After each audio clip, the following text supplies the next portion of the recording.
What's up YouTube, and welcome to another educational video. Today in this video, I'm gonna talk about are Korean Yu-Gi-Oh cards worth buying. But before I get into it, just a disclaimer, these are all my personal opinions and my thoughts on it.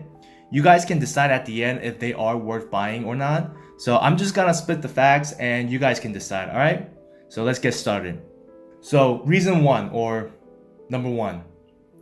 Korean Yu-Gi-Oh cards are generally cheaper in terms of prices compared to the US version of them. So boxes like LOB, Magician's Force, Metal Raiders, all of those Yu-Gi-Oh cards are generally cheaper in Korea. And if you buy them on eBay or Amazon, they are still cheaper in value versus the American version of it. So they are more affordable for people who want to start their collections. And if you do live in South Korea, they do go for a lot lower price than what you can find on eBay and Amazon. So number one also ties in with number two. If you are starting your Korean Yu-Gi-Oh collection journey, it is easier for you to start with Korean Yu-Gi-Oh cards versus American because they are cheaper and a little bit more affordable to buy in, singles or just finding them. So for example, like here are some of my collections that I have. One of them is the Dark Magician Girl that I found in the Magician's Force booster box. I did have to open like 5 of them to find it, and 3 of the secret rares that I found were the wrong ones, but still it's not a bad pull. And in Korea, they do go for about $80 to $60 if you sell it locally, and around the same price if you sell it on eBay or Amazon. Next up, I also got the Blue Eyes from the Rarity collection. This is one of the first ghost rares that I have in my collection, and the booster box wasn't that expensive. It was about like $25, and I got this as well as the Wing Dragon Raw Spirit mode, so it was very worth it.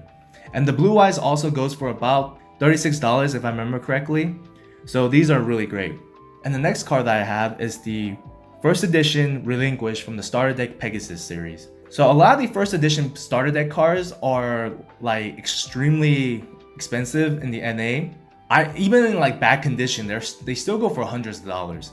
But I got this card through a very good deal. It is in a very bad conditions, as you can see, but I did get it for about, I think it was $6. Yeah, it is in a horrible condition, but I still got it for $6, so I'm happy. And generally, another flex that I like to, kind of show off, I guess, is that I do have a complete series of LOB from Tri-Horn Dragon all the way to the Gaia. And the Blue Eyes is not missing, it's right here. I just put it in a separate case. So I was able to finish the set in like 8 to 9 boxes. And I spent about $17 or $16 per box.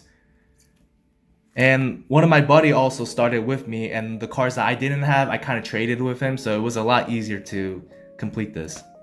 That's why I think if you are starting your Yu-Gi-Oh collection journey, it is a lot easier to start and cheaper and more affordable and easier on your pocket if you start with Korean Yu-Gi-Oh cards. But just in case it feels like I'm giving you guys just way too many, reasons that you should buy it, here are some reasons that I don't like Korean Yu-Gi-Oh cards. Like certain boxes like this Rarity or the Legend collection or the Rise of the Duelist, as well as the Rarity collection, there's about 86 different cards in a booster box, but they come in like 3 different rarities for each single one, alongside 2 alternate art, and those come with 2 different rarities. So for example, this Ghost Rare Blue Eyes, in the Korean version, you can find 2 other rarities, Secret Rare, Ultra Rare, and the Holographic Rare, or the Ghost Rare for the NA. So because of that, if you are trying to find your chase card in a specific rarity, it's gonna be very challenging, especially if you don't pull it in the right rarity. So for a better example, I have these 3 cards here. They're from Rise of the Duelist. And as you can see, I have the Ultra Rare, Secret Rare, and the Ultimate Rare. All of these cards, I pulled each one from, I pulled these 2 in the same box and this one from another box. So you can get very frustrating when you're trying to find your chase card and it doesn't come out in the rarity you want. Now, reason number 4, or number 4 in general, Korean Yu-Gi-Oh cards have a smaller market compared to, TCG and any American cards. So a lot of times if you do plan on trying to sell them, you can only find very specific group of people like collectors that are looking for all sorts of different languages, or you can only sell them locally to other Koreans that play Yu-Gi-Oh cards. So For me, I do have a little bit of an easier time selling my cards because there are other Korean Yu-Gi-Oh players that wants to buy my cards because for their decks or they just want collected. But overall, the quality and the texture of OCG cards, Korean or Japanese, they do tend to feel a lot better than the NA counterparts. They also have a, like, in my opinion, a better holographic like design to it. Like the color pops more, you know what I mean? But overall, I think it is very worth it buying Korean Yu-Gi-Oh cards, especially when you're starting out and just learning the ropes of collecting and just trying to find, you know, older generation cards.